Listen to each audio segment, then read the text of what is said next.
Hey guys, Apex Demon here, and today I'm going to be reviewing my favorite Mushroomhead albums. Least favorite to favorite. Keep in mind though, these albums, I love all these albums. They're all fucking bangers. I always listen to these albums. However, there are just some that I think are better than the others. Okay, so like I said, I love all these albums. I just think there are some that are better than others, and I always listen to these albums. But without further ado, let's get started. And yes, I'll be including every single release. Start off with, we have Remix, the 1997 edition. Great album, but mind you, it is a remix album and not a full-on release. I love the remixes though. I especially like the fact they included one original song. Everyone's got one. My favorite mix on the album is probably Second Thoughts, the Fuck Like Pigs mix. And the first song in the whole album is like the full extended version of Blomp, which is really awesome. Well, like I said, just a remix album, nothing really special. And then you have Remix 2000.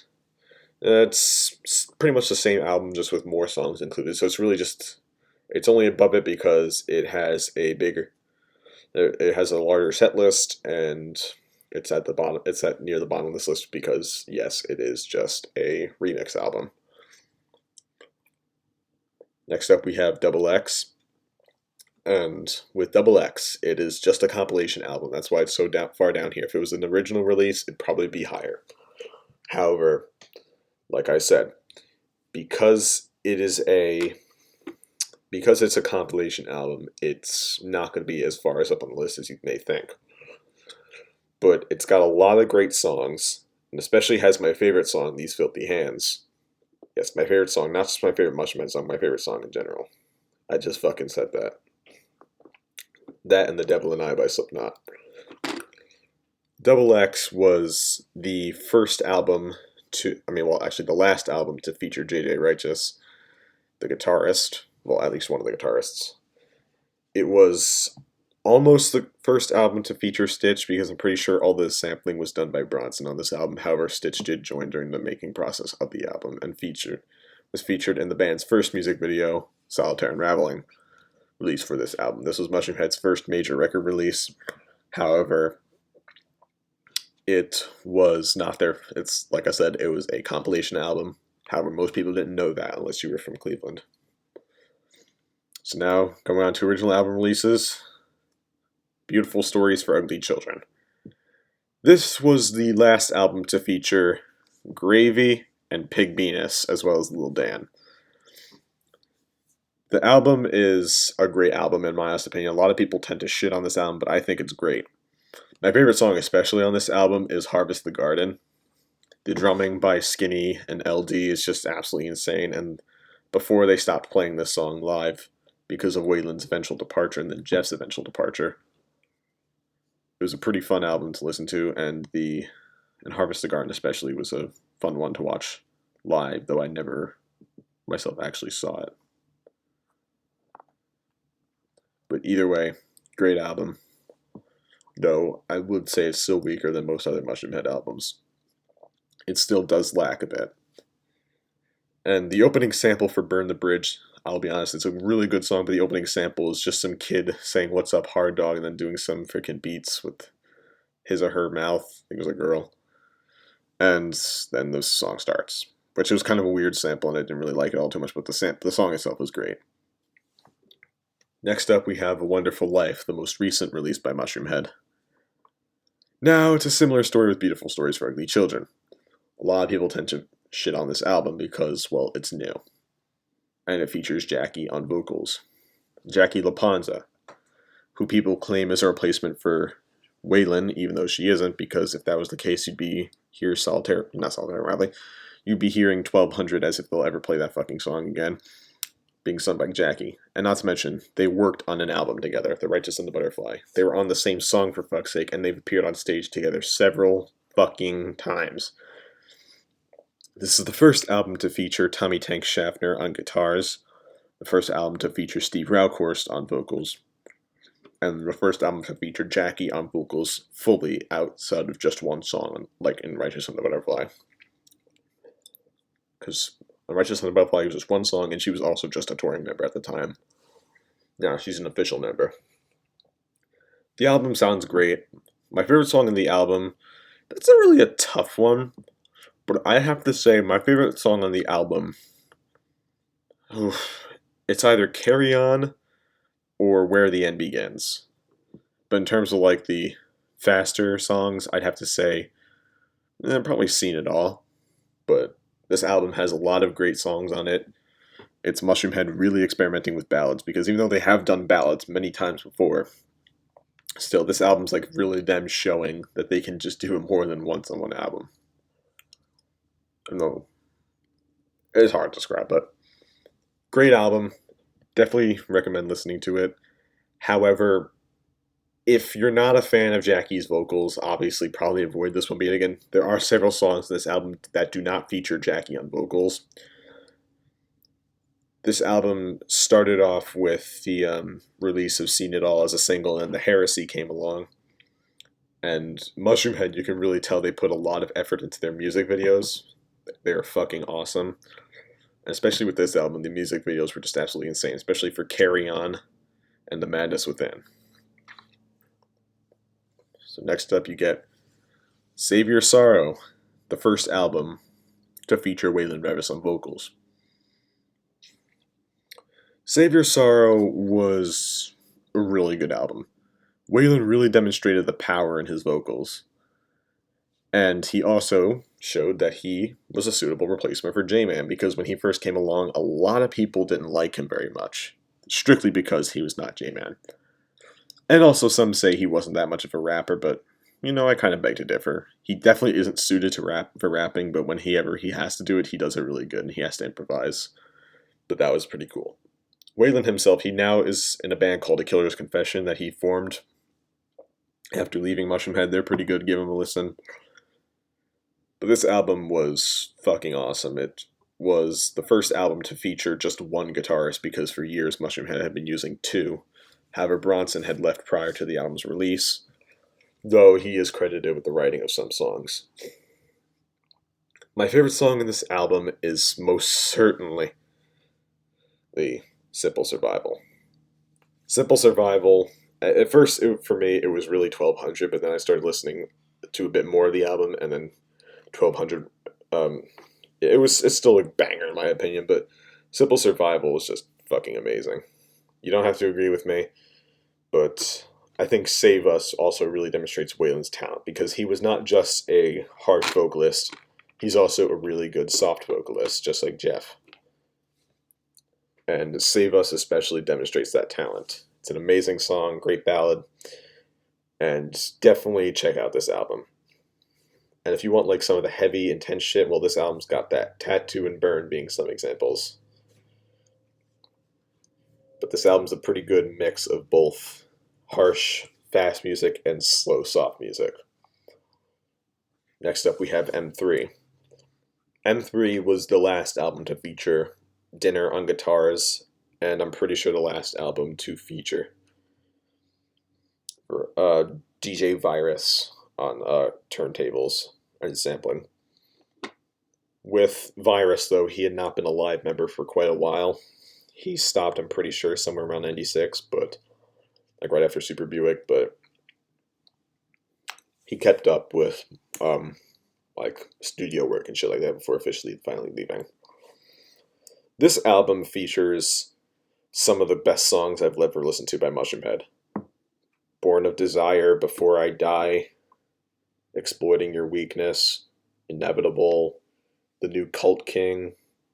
It's filled with a lot of great songs. The Final Act, Solitaire Unraveling, which is probably one of the most well-known songs by the band, even though most people know it from its Double X release. This album, it sparked a bit of a heavier turn for Mushroomhead, a heavier and a darker turn, because Super Buick, while going with a heavier turn, still kept some of the the upbeat action from the first album. However, M3 dropped that all entirely, and it was a great album. M3 is possibly one of my favorite albums in general. It's just really fucking awesome to listen to. It starts off intense, and in terms of music, it ends off intense. because the final track on the album is actually a sample. It's just like endless sampling, and then it's a prank call by one of the band's friends to this fucking satanic weirdo known as Joe Alfric, or Alfright, who was a notorious prank caller who got his fucking, he got his ass handed to him by Mushroomhead's friend. It's like one of their tech guys, and he fucking called them, pretended to be a black man willing to join his band. It's called Dark and Evil Joe. You have to tune in like 6 minutes in if you actually want to hear it.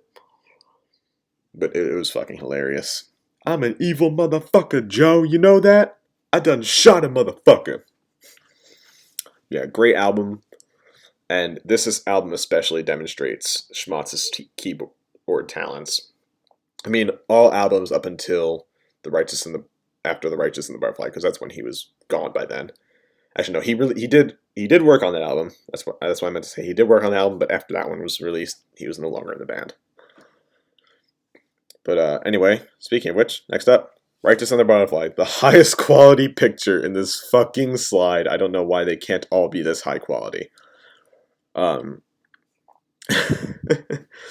Anyway, Righteous and the Butterfly was the only album to feature J-Man, Waylon, and Jeff on the same stage and in the same songs.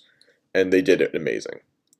It did feature an Adele cover, which I was not the biggest fan of. And there was one song that featured just Mike on vocals.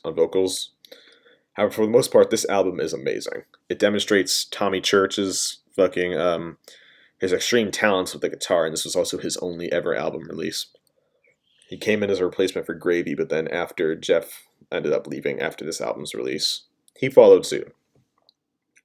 This was the last album to feature Jeffrey Nothing on vocals, Waylon on vocals, Schmatz on keyboards, and Tommy Church on guitars. It was also the first to feature Jackie on vocals, as well as the first to feature Dr. F on bass. And then obviously, first and only, like I already said, Tommy Church on guitar. Dr. F came in as a replacement for Pig Venus. This album featured probably some of the more well-known modern hits of Mushroomhead, like QWERTY and Out of My Mind. My favorite song, without a doubt, on this album is Out of My Mind. The music video is possibly the only thing that's ever made me look away from the screen because I am a bit squeamish. However, normally I tend to keep my cool around that shit. But then there was the torture scene, and I almost vomited because it looked so real. It was actually that kind of fucking scary. This is during Tommy Church's absolutely incredible guitar solo. There are many songs on this album that are just amazing. QWERTY, Our Apologies, Devils Be Damned, How Many Times, Son of Seven, Worlds Collide, For Your Pleasure, which I did a lyric video on. It's just absolutely incredible, this album. Definitely check it out. And next up, the self-title. Now, this may be a bit of a controversial choice to some people. Most people do like the nostalgic factor this album gave out. However, it sounded different than most other Mushroomhead albums. It was very upbeat, and the sounds kind of silly at times, but for the most part, this album's still a banger. And it has possibly one of my favorite Mushroomhead songs, Indifferent, on it. And Indifferent was a much different sound than the rest of this album. It sounded more like something that would come out of M3. It was just an absolutely incredible song. This album features Jeff's incredible vocal range, as he goes pretty high pitch on elevation. However, this was before Jeff kind of lost his voice over the years. Well, at least the youth in his voice. His voice still sounds great in the studio. Not so much live, but definitely in the studio. However, it lost the youth his voice had at the time, which is, I'm glad that Steve Raukhorst can actually sort of replicate his younger sounds. But this album is very good. It starts off with the song Slow Thing, which is it's an instrumental with a sample going along talking about marijuana. Yeah, it's a great album. It didn't feature a music video, though Richie Dinnermore, the guitarist that I mentioned earlier, he did throw together a music video for the band, for Simpleton, but it's not counted as the first music video they released because this was just a compilation of like police brutality on youth, some people getting balls thrown at their heads, and then the band performing live.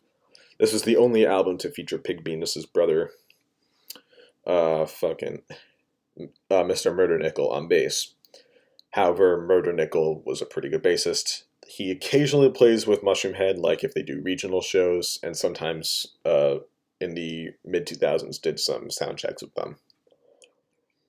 The album's very good, and if you haven't seen what their live shows look like in this era, I fucking beg you to go check it out because it's incredible. Next up, Super Buick. Now, Super Buick, when I first listened to it, I wasn't the biggest fan of. I still liked it. However, it really grew on me as I started to listen to it more and more. And it has my favorite song, These Filthy Hands, on it. Like, what can go wrong with this album? It features some of the band's most well-known hits, like a lot of them, the early stuff did. Blomp, These Filthy Hands, The Wrist. This album, more than anything, demonstrates Schmatz's keyboard talent until the next one on this list. And the last album on this list. But the sampling is done right for this album. Just everything is right. Someone described this album as a jungle gym for Schmatz because he was just having so much fun with the keyboards on this one.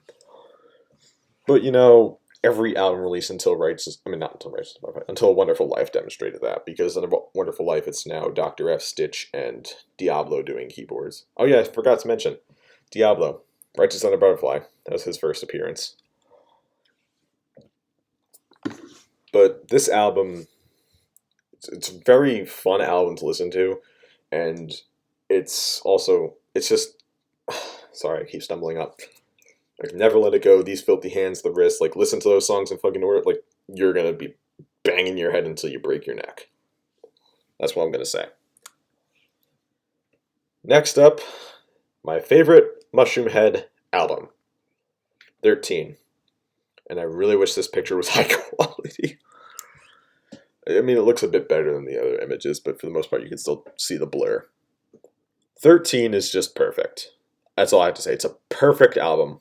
So many amazing songs. It's got the most well-known song the band has ever made. Just Spotify proves it. Sun Doesn't Rise. It's got Mother Machine Gun, which I'm about to release a music video. I'm not so sure. Not music video, lyric video. I don't know if I'm going to release it on this account or Apex Hellcat, which I will leave a link to that channel in the description below.